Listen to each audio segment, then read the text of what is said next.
Bonjour mes bien-aimés, chose promise, chose due.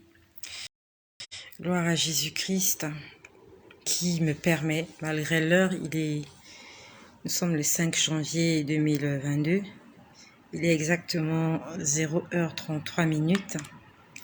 Après la vidéo de tout à l'heure, je suis allée faire la vaisselle, j'ai nourri les chiens, j'ai rapidement fait le ménage. Que demain matin, je ne sois pas saturée. Voilà, c'est ça la vie de maman que j'ai, raison pour laquelle je suis souvent fatiguée. Voilà, il faut faire tout ça. Donc, vraiment, je fais ce partage, c'est pour ne pas être débordée. Vraiment, c'est pour ne pas être débordée parce que je suis vraiment débordée. Et nous courons derrière le temps. Il y a des messages qui sont très importants que le peuple de Dieu doit entendre. Et raison pour laquelle je suis souvent obligée de me faire violence dans ce sens-là. Je suis obligée de me faire violence. Donc ce que je vais vous dire là, c'est ce que j'ai vu hier soir. Hier soir. Non, avant-hier. Nous sommes déjà le 5. Hier, c'était le 4. Donc je l'ai vu le 3. Le 3 dans la soirée. Et avant que je ne vous dise ce que j'ai vu le 3, le Seigneur m'a montré 2 musiciens. Il me l'a montré le lundi. Sorry, pas le lundi. Je confonds les jours. Il me l'a montré le dimanche 2 janvier 2022. Il me l'a montré quand il me parlait de la montre. Et il me l'a rappelé tout à l'heure quand j'étais allée faire la vaisselle. Tout à l'heure, je vous disais que si j'avais des choses que, tout à l'heure, je vous ai dit que s'il y a des choses que j'avais oublié de vous dire, le Seigneur allait me le rappeler. Donc, il m'a montré 2 musiciens. Des musiciens de la musique profane. 2 musiciens, un homme et une femme. Et parmi ces 2 musiciens-là, la musicienne, avant, elle était une musicienne chrétienne. Elle faisait de la musique chrétienne. À la base, elle a commencé à chanter des louanges, des cantiques pour Jésus. Puis, elle se retrouvait dans la musique profane. Quand le Seigneur me les a montrés le dimanche matin 2 janvier, il était en train de me dire que ces 2 musiciens-là, et ils ne sont pas les seuls, ils collaborent avec des puissances sous-marines. Ils ont des pactes, des alliances avec des démons, plus précisément des dames des eaux. Et ce musicien-là dont il est question, si vous écoutez souvent ses chansons, il aime saluer les grandes dames. Il dit « je salue les grandes dames ». Vous, quand vous entendez, il salue les grandes dames, vous croyez peut-être que ce sont des femmes qui supportent sa carrière musicale. Non. Quand il dit « je salue les grandes dames », il salue les grandes dames des eaux. Et le Seigneur est en train de me dire qu'ils ont signé un pacte avec avec les esprits des eaux, qu'ils leur ont demandé d'accélérer la sortie des albums, beaucoup d'images impudiques. En fait, ils ont une mission. Le pacte qu'ils ont, c'est qu'on leur donne la gloire et l'argent. En retour, eux, par rapport à la musique qu'ils font, ils envoûtent des gens. Donc, en fait, on va dire que c'est un troc.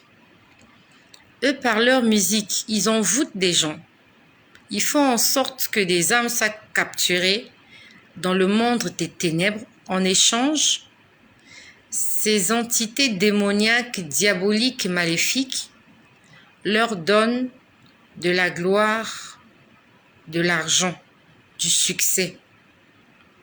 Donc, ils sont étroitement liés aux démons pour envoûter les gens et ils en sont conscients. Et ils ne sont pas les seuls. La plupart des musiciens profanes ont signé des pactes, ont des alliances avec des démons.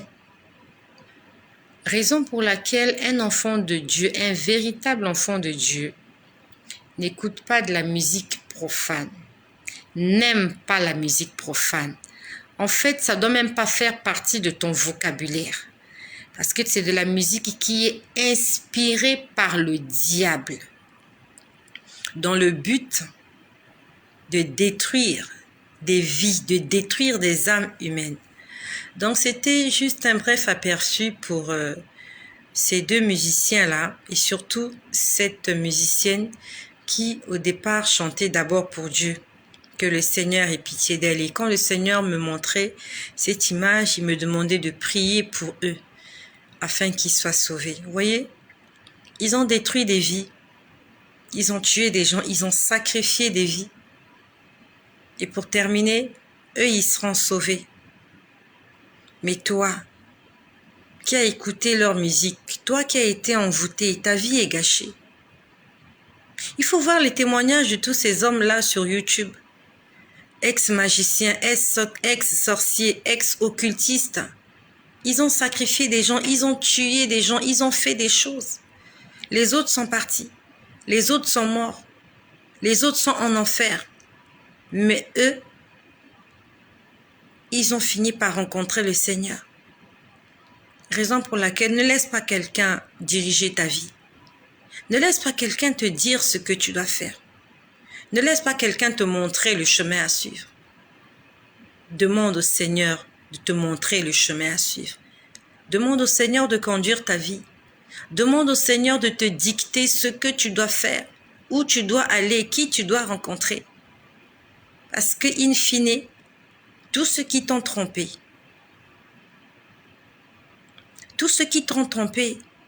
ils rendront compte pour eux. Toi aussi, tu rendras compte pour eux. Je suis désolée, je suis en train d'écouter. J'entends du bruit. Je vais vérifier. Le bruit que j'écoute vient d'où? Je suis désolée. Qui est là? Qui est là? Qui est là? Il y a quelqu'un? Ok. C'était juste une vérification. Donc, mes bien-aimés, nous devons être interpellés. Nous devons vraiment être interpellés. Quand le Seigneur nous avertit, nous devons faire extrêmement attention. Nous devons faire attention. Donc ça, c'était pour tous ces musiciens profanes-là qui envoûtent les gens sur les réseaux sociaux avec leur musique, avec leurs cris, avec leurs danses. Abstenons-nous de regarder ces choses et de les écouter. Hier, même pas hier, c'est depuis le dimanche 2, j'étais pas très en forme. En fait, j'ai vécu quelque chose qui m'a mis hors de moi. C'est sûrement quelque chose de familial, c'est vraiment très familial. Ça concerne vraiment ma famille, ma maison. Et cette situation m'a mis hors de moi. Désolée. Cette situation m'a mis hors de moi parce que je ne voyais vraiment pas la raison pour laquelle c'est arrivé. Et tout ça est arrivé parce que on a écouté ce qu'un petit enfant a dit. Et il a manqué de la continence, il a manqué de la maîtrise de soi, il a manqué de la sagesse à certains adultes pour se rendre compte qu'un enfant peut raconter n'importe quoi. Et voilà comment je me suis emportée. Quand je dis je me suis emportée, j'étais en colère. Ce que je te dis, c'est pas pour que tu me juges. C'est pour qu'ensemble, nous puissions nous tenir par la main, nous édifier, nous exhorter, nous fortifier, parce que nous avons une bataille à remporter. Je ne suis pas parfaite. J'ai des enfants, je suis une mère. Et comme plusieurs mamans, je gueule sur les enfants. J'engueule les enfants quand ça va pas. S'il faut punir, je punis. Et je sais que Dieu ne m'en tiendra pas rigueur. Mais il a dit, le Seigneur a dit, n'éloigne pas l'enfant de la chicotte. Mais il a dit, traite-le selon le Seigneur. Éduquez les enfants selon le Seigneur. Et il a dit, si vous mettez en colère, que le soleil ne se couche pas sur votre colère. Donc, pourquoi j'en parle? Parce que le Seigneur m'a demandé d'en parler. Parce que c'est très important que j'en parle. Donc, le dimanche 2 janvier 2022, je m'étais mise en colère. J'étais vraiment hors de moi. J'étais pas contente de la situation en question, de ce qui s'était passé. Et suite à cela, en fait, on va dire que j'ai pris mes distances par rapport à la personne qui m'avait mise en colère. J'ai pris des distances. J'étais en colère. Je vais pas le nier, j'étais en colère. Et j'ai pris mes distances, j'ai préféré éviter la personne pour ne pas qu'on revienne sur le même problème. Donc, je l'ai évité le dimanche, la personne. Le lundi, hier, j'ai évité la personne. J'ai pas voulu m'approcher de la personne. C'est pas de la haine. C'était pas de la haine. J'ai pas de la haine pour cette personne-là. Juste que je ne voulais pas qu'on en reparle. Et hier soir, on s'est pas vu avec cette personne-là hier. Et hier soir, dans la nuit, le Seigneur m'a fait le reproche. Quand il m'a fait le reproche, il m'a dit, ta vieille photo est en train d'impacter négativement sur ta vie. Je l'ai entendu audiblement hier. Il m'a dit, ta vieille photo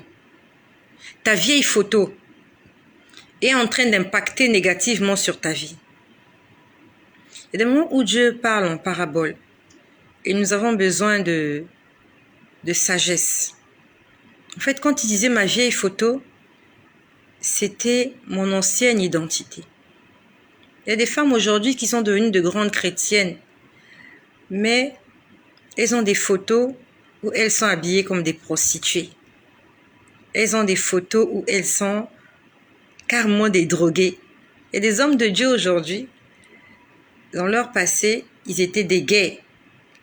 Et ils ont des photos. Donc ça veut dire qu'il y a des gens qui ont gardé ces photos-là. Et aujourd'hui, ces photos-là peuvent condamner certaines personnes. Il y a des anciens souvenirs comme ça, des souvenirs comme ça. Quand tu étais jeune, tu as fait des folies, tu as fait des bêtises. Vous étiez pris en photo, tu t'es exposé nu, tu as fait des choses. Et aujourd'hui, si quelqu'un veut te nuire, il ressort les souvenirs. Il ressort les photos où tu étais nu, où tu te droguais, où tu te prostituais. Voilà. Et quand on va comparer l'ancienne image à la première, à la limite, pour certaines personnes, tu ne seras plus crédible. Donc, le Seigneur, hier, dans la nuit, il m'a dit, ta vieille photo est en train d'impacter négativement sur ta vie. En fait, le Seigneur était en train de me dire, ton esprit de colère est en train de revenir. Et si tu fais pas attention, tu vas tomber. Je voulais pas me mettre en colère, mais je m'étais mise en colère. Et la Bible nous dit que le soleil ne se couche pas sur ta colère. Ça veut dire que quand tu es en colère contre quelqu'un, avant de dormir, fais un effort de parler à la personne. Je ne l'ai pas fait. Pourquoi je t'en parle? Le Seigneur m'a donné un don de prophétie.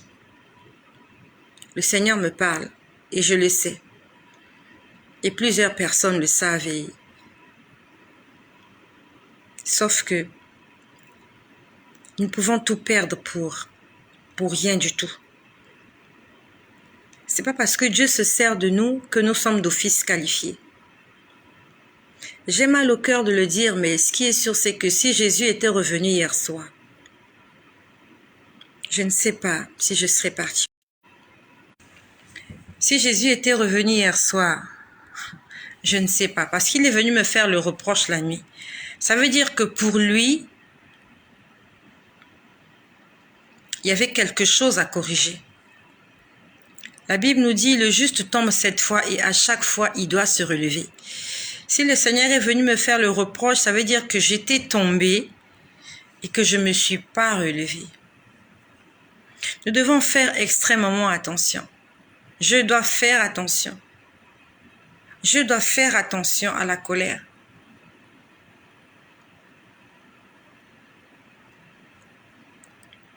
Il y a des moments où je me dis, ce serait bien que je vive seule.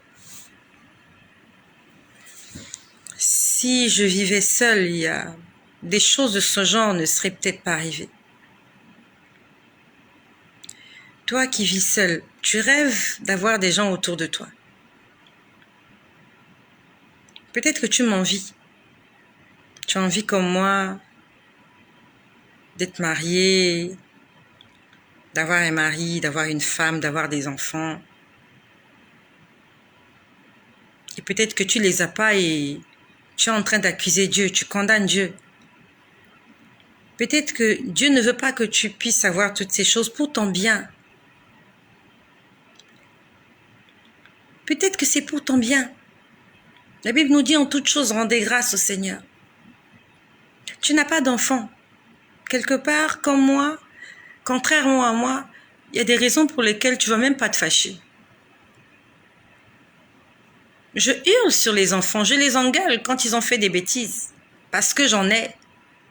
Et cela peut me porter préjudice pour mon salut. Il y a des mamans qui n'ont pas d'enfants qui m'envient. Ah, elle a des enfants, elle a de la chance. Mais ces enfants-là peuvent être une occasion de chute pour moi. Le dimanche 2 janvier, l'enfant a été une occasion de chute parce qu'elle a créé quelque chose qui m'a mis hors de moi. Elle a dit quelque chose qui a créé une bombe. Elle n'a pas fait exprès, mais ça a retourné la maison. Et le Seigneur hier m'a dit, ta vieille photo est en train d'impacter négativement sur toi. Il y a des jours où j'ai envie de tout arrêter, d'aller vivre isolé quelque part dans la montagne. Comme Jean-Baptiste. On dit qu'il vivait dans le désert. Il se nourrissait de sauterelles et de miel sauvage. Il était loin de la ville. Il n'avait pas de femme, pas d'enfant. C'est un choix qu'il avait fait. On nous parle de l'apôtre Paul.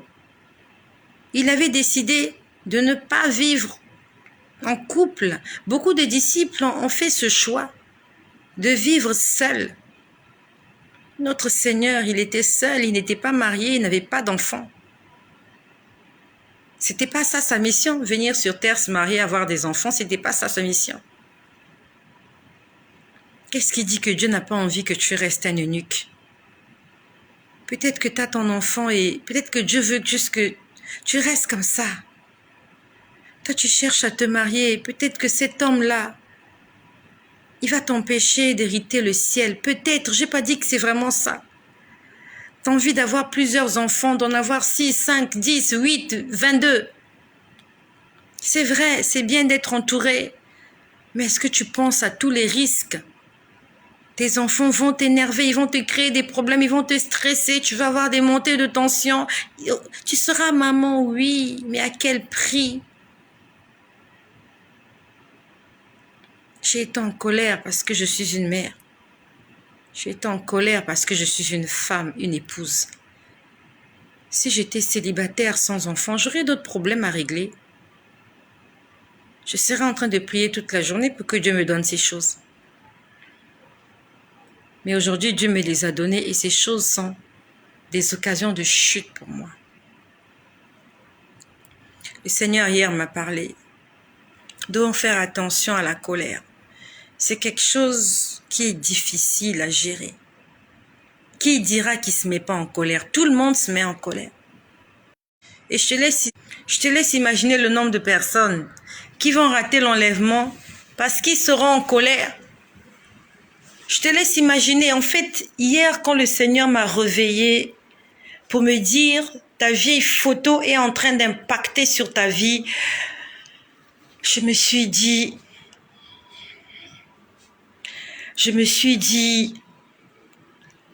c'est pas bon pour moi. C'est vraiment pas bon pour moi. C'est pas bon pour moi. Désolée, j'ai soif.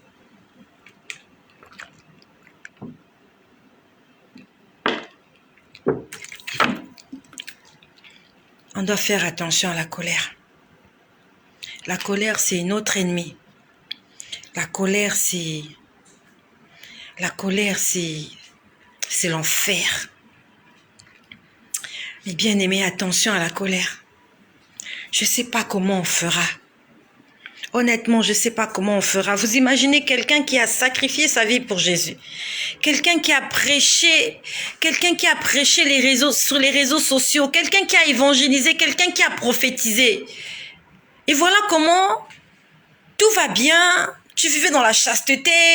Tu as fait des trucs, tu t'es préparé. Mais ce jour-là, tu t'es mis en colère. Jésus est revenu et tu es resté. Non, mais tu es resté quoi? Tu es resté pourquoi?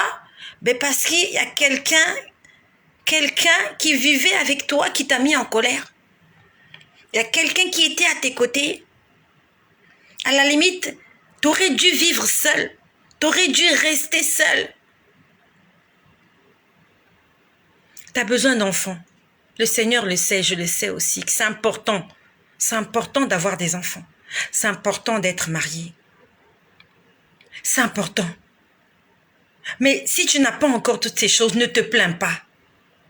J'ai failli perdre mon salut hier. Parce que je suis mère et mariée.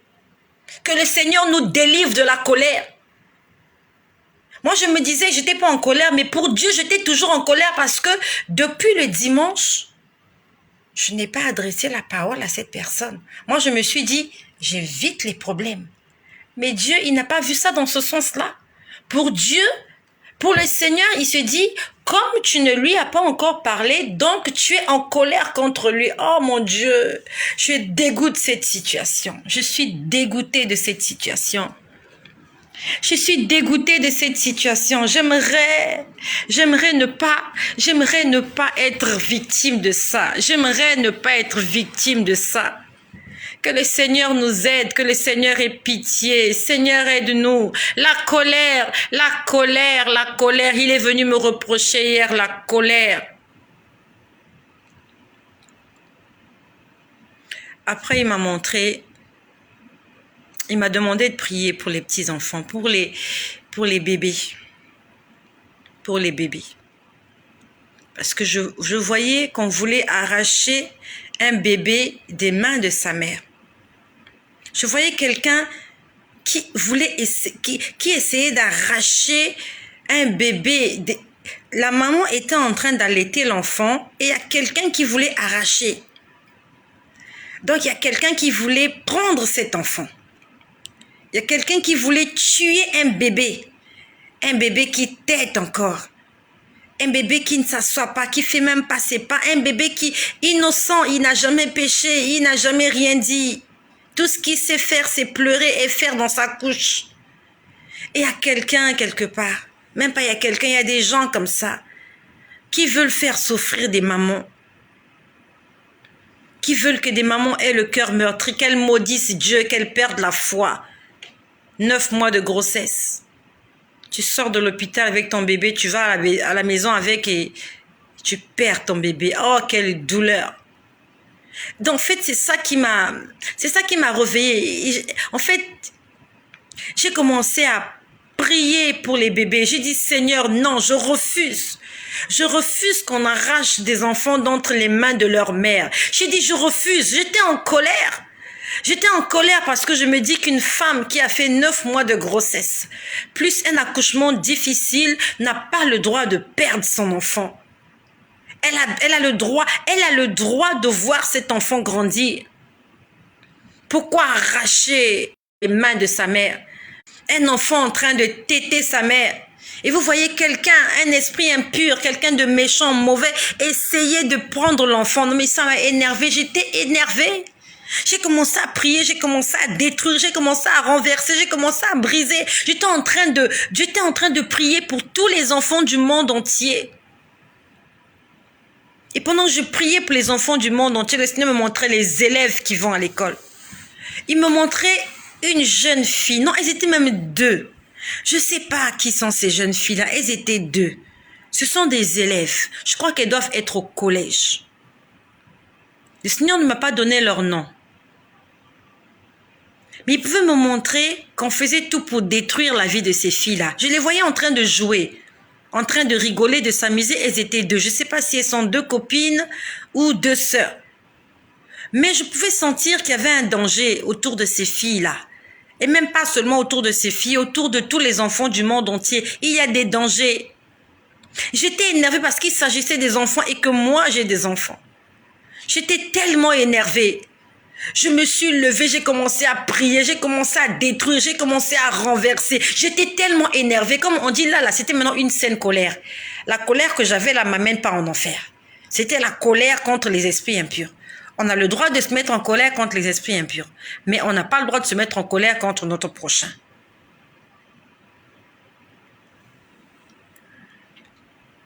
J'étais vraiment en colère contre les esprits impurs hier. J'envoie un message. J'ai prié hier pour les couples. Hier, pendant que le Seigneur me parle de la colère, je priais pour les couples. Parce que les couples, les mariages sont attaqués par le diable. Et je sais que toi qui m'écoutes, tu es marié, mais tu n'es pas heureux dans ton foyer. Tu n'es pas heureux dans ton couple. Arrête de mentir. Arrête de mentir. Je sais que tu es là, tu n'es pas heureux. Ça ne va pas chez vous. Ça ne va pas du tout.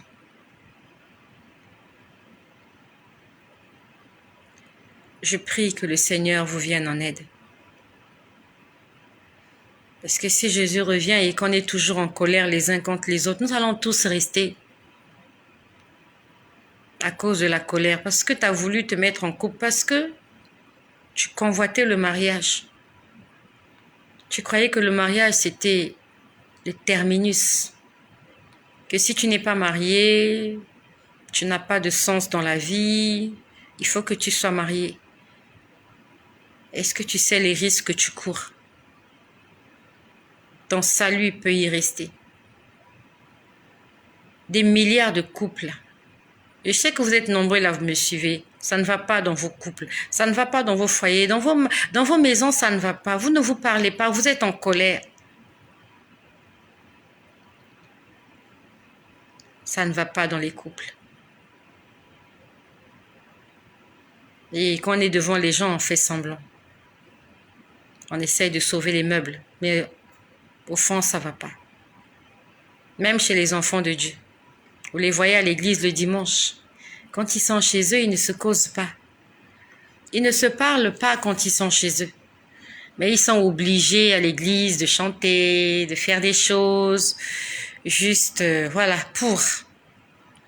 On essaie de tromper, mais au fond de soi, on sait que ça ne marche pas. Ma sœur, mon frère, avant de te marier, il faut d'abord prier. Ne sois pas pressé. Ne te marie pas parce que tu manques de continence. Nous aussi, on nous disait ces choses-là. On les prenait à la légère. Aujourd'hui, on a compris que les conseils qu'on nous donnait, c'était pour notre bien. Ne te marie pas pour des rapports sexuels parce que tu n'arrives pas à te maîtriser. On ne se marie pas pour des rapports sexuels. Dans le mariage, il y a plus que les rapports sexuels. C'est une école, c'est un gros examen. Je ne sais pas comment je peux appeler cet examen-là. C'est même pas un professorat. Le professorat, c'est zéro devant tout ce qu'on vit en couple, là. C'est une épreuve pas possible. Avant de te marier, prie sérieusement. Demande-lui, dis-lui, Seigneur, est-ce que tu veux vraiment que je me de me marier? Pose-lui la question. Et je ne le dis pas qu'à toi. J'ai des enfants. Et aucun de mes enfants n'est marié. De tous mes enfants, j'ai un enfant majeur. Mon premier enfant a 25 ans. Et le jour que cet enfant viendra me dire, maman, je veux me marier, je lui dirai, va prier. Prie bien. Je ne suis pas contre le mariage, bien au contraire. J'aimerais assister au mariage de mes enfants, j'aimerais devenir grand-mère. Mais j'aimerais pas que mes enfants vivent ce que j'ai vécu. Et pire encore, perdre leur salut. Je préfère dire à mon fils ou à ma fille, pour le salut de ton âme, reste seul. Tu ne mourras pas. Beaucoup de gens vont faire des critiques là-dessus. Pourquoi ce genre de conseil? C'est un choix que j'ai fait. Je trouve mieux de vivre seul. Si je pouvais, je le ferais. Je reste seule. Je sers mon Dieu. Sans rancune. Le mariage ne m'amènera pas au ciel. Le fait d'être mère ne m'amènera pas au ciel. Toutes ces choses ne m'amèneront pas au ciel. J'irai au ciel si j'ai un cœur pur. Et s'il faut que je sacrifie mon mariage pour que mon cœur soit pur, je le ferai. Je ne perdrai pas mon âme pour quelqu'un. Non. Je n'accepte pas de perdre mon âme pour quelqu'un. Je refuse. Parce que hier, j'ai failli perdre mon âme. Et le Seigneur m'a interpellée. Il m'a dit, ta vieille photo est en train d'impacter négativement sur ta vie. Ça m'a laissé réfléchir. Ça m'a laissé réfléchir. Je sais pas, peut-être que toi qui m'écoutes, tu es séparé. Reste séparé. Ne te remarie pas. S'il te plaît.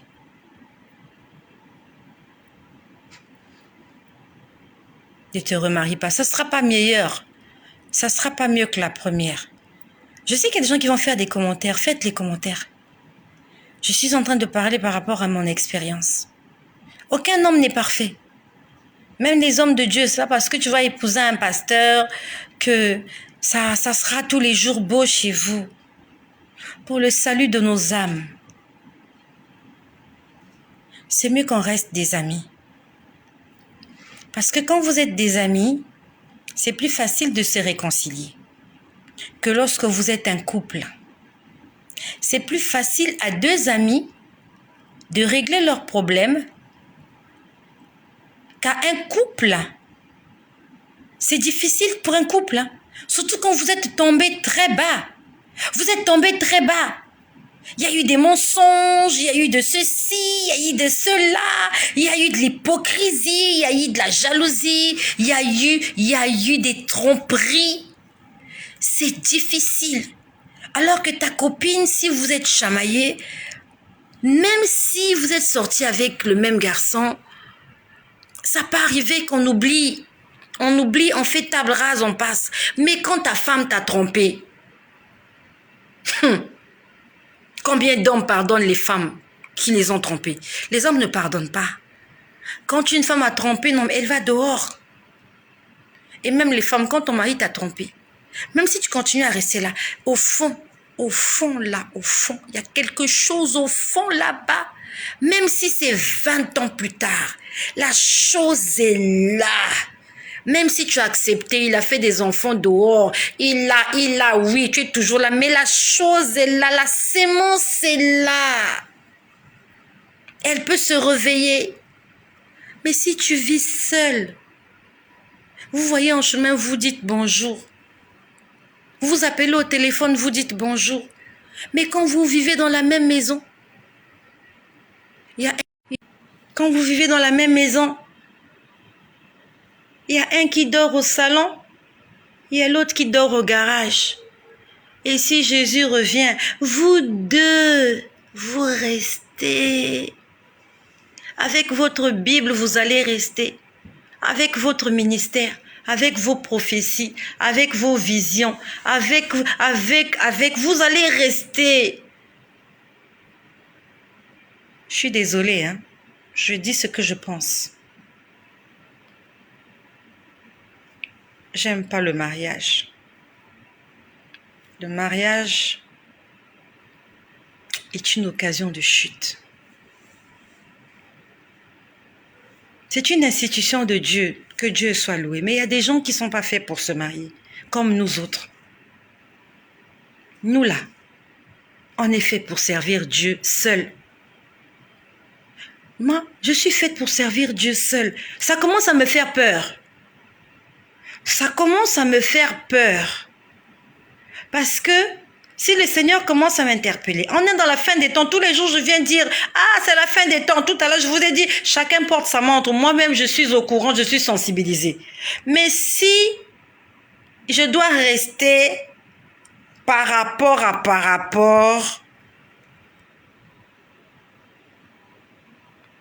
je préfère, je sais pas, est-ce qu'il y a le couvent pour les chrétiens évangéliques?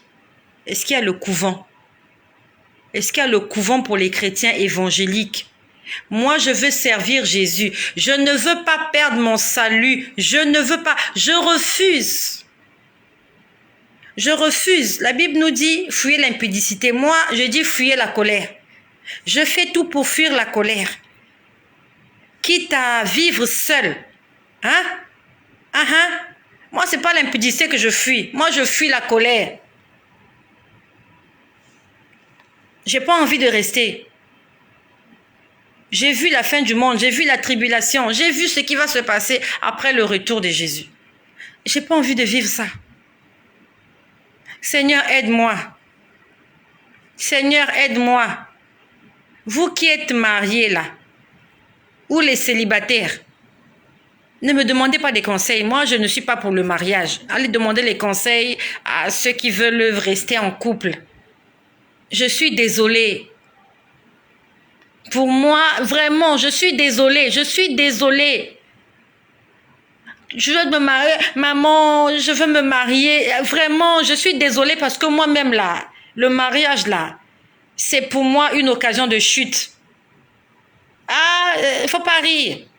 Faut pas rire, c'est la vérité. Moi, je dis ce que je pense.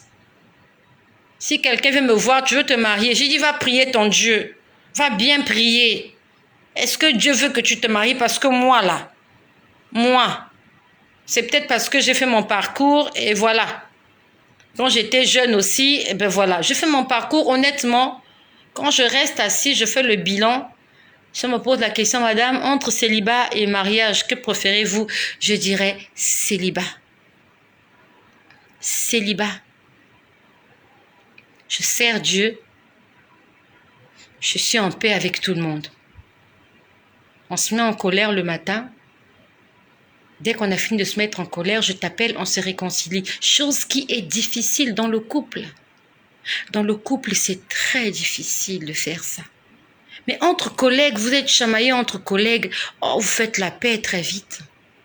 Entre voisins, on fait la paix. Mais dans le couple, monsieur et madame, c'est compliqué. Toi qui veux te marier, il faut bien prier. Il faut bien prier. Il ne faut pas que tu rates ton éternité à cause du mariage. Le mariage va rester. Le travail, les biens matériels, ça va rester. Beaucoup de personnes ne vont pas aimer ce que je dis. Même toi qui n'aimes pas ce que je dis là, tu n'es même pas heureux dans ton mariage. Tu t'entends même pas avec ta femme. Vous ne causez même pas. Vous ne causez pas. Et tu veux venir juger ce que moi je dis. Ce que je dis, ça n'engage que moi. La Bible nous dit, si ton œil est pour toi une occasion de chute, on dit ton œil, pas l'œil du voisin. On a dit ton œil, ça veut dire que c'est quelque chose qui est important pour toi. C'est pour toi, tu en as besoin. Tu en as besoin pour évoluer, pour réussir. C'est l'œil, hein. C'est pas la dent. On n'a pas dit la dent. On n'a pas dit les oreilles. Tu peux couper les oreilles. Si tu as des longs cheveux, tu peux cacher l'oreille cachée. Mais un œil percé. Ah ouais, tu porteras des lunettes, ouais, c'est sûr, mais tu seras un handicapé. La Bible nous dit, si ton œil est pour toi une occasion de chute, coupe-la. Dans œil-là. Hein? Il y a aussi mariage. Ceux qui veulent faire les commentaires, faites les commentaires. Moi, je dis, ça me concerne. Ça me concerne. Et je le dis pour les personnes qui sont dans la même situation que moi. Dieu est contre le divorce, oui. Dieu est contre le divorce et le remariage. Si tu as divorcé, tu ne te remaries plus tant que ton conjoint est toujours vivant.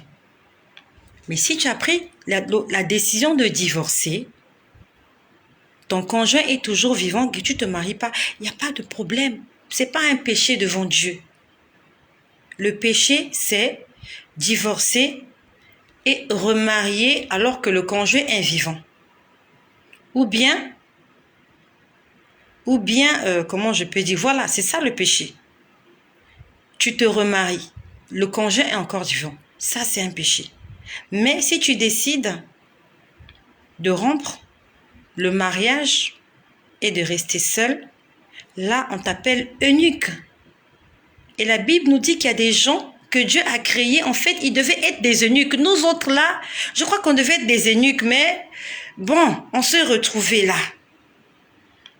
Mais tu peux prendre la décision de devenir eunuque à un âge, à un certain âge, comme moi, là.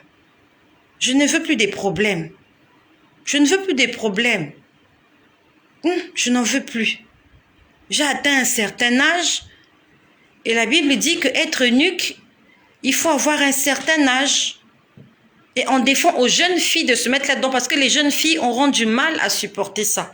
Nous autres, là, on peut supporter. On a atteint la quarantaine, on a dépassé, on a vécu tout ce qu'on a vécu. Et quand on reste tranquille, on fait le résumé, on fait l'introduction, le développement, on fait un peu la dissertation et en conclusion, on dit, bon, au regard de tout ce qui précède, je préfère être eunuque, servir Dieu comme on parle de Anne dans la Bible, cette femme-là. Quand on a parlé dans le livre de Luc au chapitre 2, quand on parle de Siméon et on parle de Anne, ces deux personnes âgées qui servaient dans le temple. Anne était eunuque. On dit qu'elle s'était mariée très jeune et elle avait perdu son mari. Elle s'était mariée une fois. Elle a perdu son mari, elle ne s'est plus remariée. Pourtant, elle avait le droit de se remarier. Elle a perdu son mari est mort. Je ne souhaite pas que ton mari meure, je ne souhaite pas que le mien meure, mais après avoir perdu son mari, quand on dit perdre aussi, ça peut arriver, vous êtes séparés, vous êtes divorcés, vous avez pris la décision de ne plus vivre ensemble. Et comme Anne, Anne a pris la décision d'être au service de Dieu dans le temple. Elle était là, elle travaillait d'arrache-pied pour le Seigneur et elle a vu le Seigneur, elle a vu le salut d'Israël. Je commence à me poser des questions. Que ceux qui veulent faire des polémiques, faites des polémiques. Il s'agit de mon salut. Le salut, il est individuel. Il est individuel. Je demande à personne de faire comme moi. Mais le conseil, comme dit l'apôtre Paul, je vous conseille de ne pas vous marier. C'est individuel, c'est une décision individuelle. J'ai failli perdre mon salut. J'ai beaucoup de choses à dire, il se fait tard. Vraiment, il se fait tard. Donc hier, j'étais en train de prier pour les enfants qui étaient attaqués. Et j'étais vraiment en colère. J'étais très en colère. Là, maintenant, c'était une saine colère. Et pendant que je priais comme ça, je détruisais les œuvres des ténèbres, je brisais, je priais pour les enfants, je priais pour les couples, je priais pour les mamans, je priais pour tout le monde. En fait, j'avais mélangé tout le monde dans le même panier. Je priais. Et pendant que je priais, ma bouche a commencé à parler. On va dire que je perds le contrôle de ma bouche. Quand je dis je perds le contrôle de ma bouche, c'est comme si quelqu'un utilise ma bouche pour parler. Donc, ce que j'ai envie de dire, c'est pas ce qui sort de ma bouche. Et ma bouche a commencé à dire exactement ceci parce que j'entendais ce que ma bouche disait. Ma bouche disait, tu peux détruire tout. Tu peux détruire tout. Parce que j'étais en train de détruire les œuvres des ténèbres. Parce que quand j'ai vu ces enfants à qui on voulait faire du mal, j'étais très énervée. Et ma bouche a commencé à dire, tu peux détruire tout. Tu peux tout détruire. Tu peux tout détruire. Donc ma bouche disait, tu peux tout détruire. Tu peux tout détruire. Nous pouvons détruire toutes les œuvres des ténèbres, quelles qu'elles soient. On peut tout détruire. Ma bouche était en train de parler indépendamment de moi-même. Ma bouche disait, tu peux tout détruire, tu peux tout détruire, tu peux tout détruire, tu peux tout détruire, tu peux tout détruire. Nous pouvons détruire les œuvres des ténèbres. Le Seigneur nous a donné le pouvoir. Le problème, c'est qu'on ne l'utilise pas. Au lieu d'utiliser le pouvoir que Dieu nous a donné, nous perdons notre temps à pleurnicher. Ah, Seigneur, s'il te plaît, Seigneur, Seigneur, Seigneur, Seigneur, Seigneur. Utilise le pouvoir que Dieu t'a donné. Dieu te montre quelque chose. Au lieu que tu te mettes à pleurer. Ah, j'ai rêvé, un tel va mourir. Ah, tu appelles tout le monde au téléphone. Non, tu te lèves et tu imposes ton droit de veto. Nous avons le pouvoir de marcher sur la puissance de l'ennemi, d'écraser le serpent et les scorpions. Et il dit lui-même, rien ne pourra vous nuire. Lève-toi contre les œuvres des ténèbres. Tous les esprits impurs, tout ce qui est mauvais, tout ce qui est méchant qui s'est levé contre toi, toi aussi tu te lèves contre eux. S'il y a une situation qui te dérange, qui t'embête, toi lève-toi. Dérange aussi la situation. Embête la situation. S'il y a des sorciers qui te dérangent, toi tu te lèves, tu les embêtes aussi. Tu les déranges aussi. Tu leur fais de la peine, tu leur fais la guerre. Arrête de pleurer. Ma bouche était en train de parler. Tu peux tout détruire. Il a dit tu peux tout détruire. Tout. T-O-U-T. Il n'a pas dit tu peux détruire. Il a dit tu peux tout détruire. Et je détruis toutes les œuvres des ténèbres dans la vie de toutes les personnes qui font confiance en Jésus-Christ. Je détruis toutes les œuvres des ténèbres dans la vie de toutes les personnes qui sont connectées à ce site abonné et qui ont la foi et l'espérance de la vie éternelle. Je détruis toutes les œuvres des ténèbres dans ma famille paternelle.